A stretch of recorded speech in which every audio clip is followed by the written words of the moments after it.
Social মিডিয়াকে কেন্দ্র করে আমার লেখা একটি প্রবন্ধ এক ক্লিকে বিশ্ব আজ আমি পড়ে শোনাচ্ছি।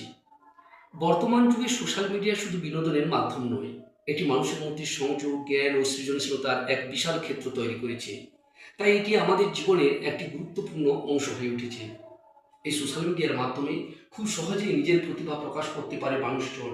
কেউ গান গায়, কেউ নৃত্য প্রদর্শন করে, কেউ তার সাহিত্য শৈলী তুলে ধরে, কেউ ছবি তোলে বা ভিডিও তৈরি করে এক মুহূর্তের মধ্যে হাজার হাজার মানুষের কাছে পৌঁছে যায়।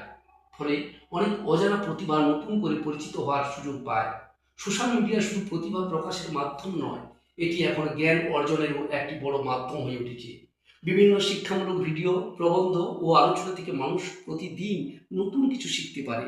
এছাড়াও আমাদের নানা সমস্যা সম্পর্কে মানুষ সচেতন হতে পারে এবং একসাথে ইতিবাচক পরিবর্তনের জন্য কাজ করতে পারে। তবে সোশ্যাল মিডিয়ার সঠিক ব্যবহারই এর আসল শক্তি।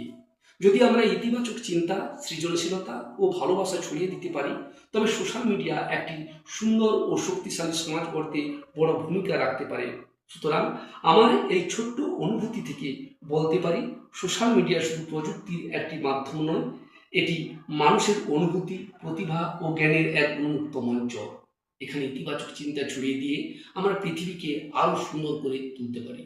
যদি ভালো লাগে, অবশ্যই পাশে থাকবেন।